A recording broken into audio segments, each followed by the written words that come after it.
chicos, ¿qué tal? Bienvenidos al estudio de un nuevo capítulo. En esta ocasión analizaremos la tabla periódica. La tabla periódica es un símbolo mundial conocido y representa el lenguaje universal de la ciencia.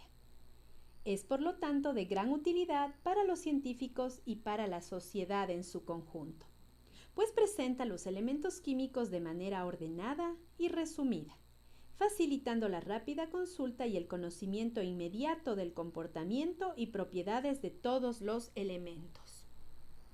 En nuestra vida cotidiana, siempre estamos en contacto con diversos elementos químicos. Vamos a citar algunos ejemplos: el helio en los globos, el flúor en la pasta de dientes, el potasio en algunos vegetales y frutas, el fósforo, que es un constituyente de los huesos, y así muchos otros elementos más, que nos permiten darnos cuenta que los elementos químicos son parte de nuestra vida cotidiana.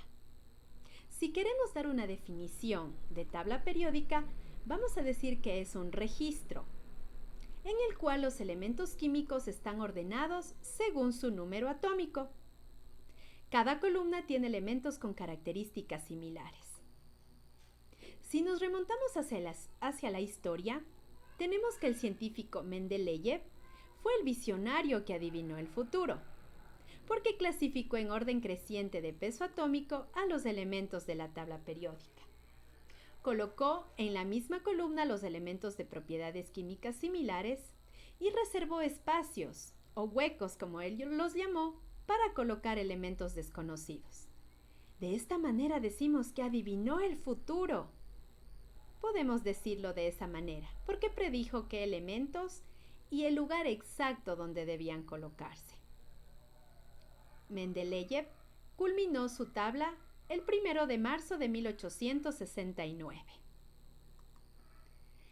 Si hablamos de la estructura de la tabla periódica, decimos que está conformada por 118 elementos químicos, los cuales están organizados en columnas, a las cuales se les denomina grupos o familias, y en filas, las cuales toman el nombre de periodos.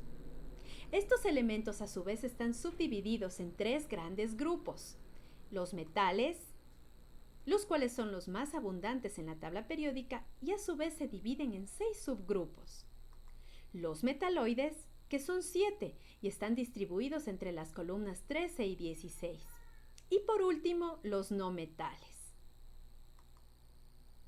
Hay que tomar en cuenta una situación, y es que la distribución de los elementos viene dada por su número atómico y por su configuración electrónica. De ahí que cuando ves en la tabla periódica elementos agrupados dentro de una misma coloración, puedes deducir que significa que tienen las mismas características. Aquí les presento una tabla periódica de los elementos.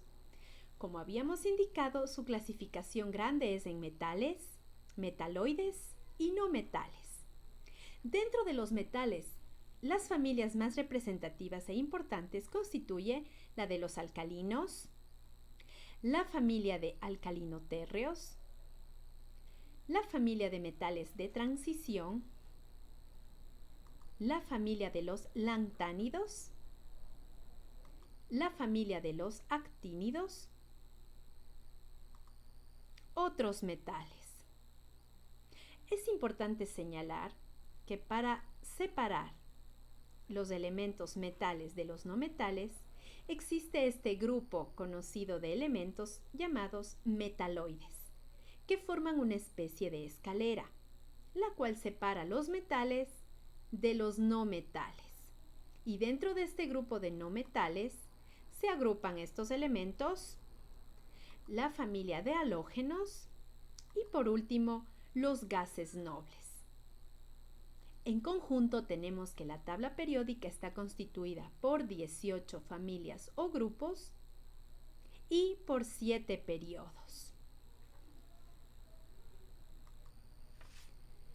Cada uno de los elementos químicos está representado dentro de esta tabla periódica. Y cuando yo veo un elemento, siempre va a venir acompañado de las siguientes características dentro de la tabla periódica. vamos a tener el número atómico. También la información registrada será el número másico, el nombre del elemento y el símbolo químico, que es muy importante para poder identificarlo. Para recordar, tenemos que el número másico hace referencia a la suma de protones y neutrones del núcleo del átomo. El número atómico consiste en el número de protones de un átomo, es decir, el número de cargas positivas de cada átomo.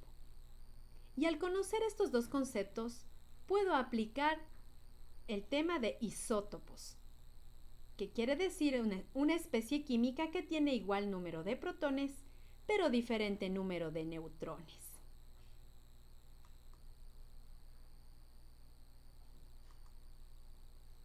Para yo poder denominar a mis elementos químicos, se toman en cuenta algunos aspectos, como por ejemplo el lugar de descubrimiento. Y aquí tenemos un ejemplo, el germanio. Fue descubierto en Germania, Alemania. O también el francio, descubierto en Francia. También se los puede denominar por sus propiedades. En este caso, el hidrógeno, cuya propiedad es engendrador de agua. O también podemos usar una denominación del nombre de un científico. En este caso, el elemento einstenio, en honor al científico Albert Einstein. O el mendelevio, en honor al químico ruso Dmitri. Todas estas características deben cumplir una sola condición, que el nombre del elemento sea único y debe mantener su consistencia histórica y química. El organismo encargado de la denominación y el registro de todos estos elementos químicos es la Unión Internacional de Química Pura y Aplicada, conocido por sus siglas IUPAC. Este organismo es la máxima autoridad de decisión para colocar las nomenclaturas, terminologías y masas atómicas de cada uno de los átomos que constituyen la tabla periódica. Bien, espero que este video les haya sido de utilidad. Cualquier duda, por favor, déjame tus comentarios. Hasta una próxima ocasión. Hasta luego.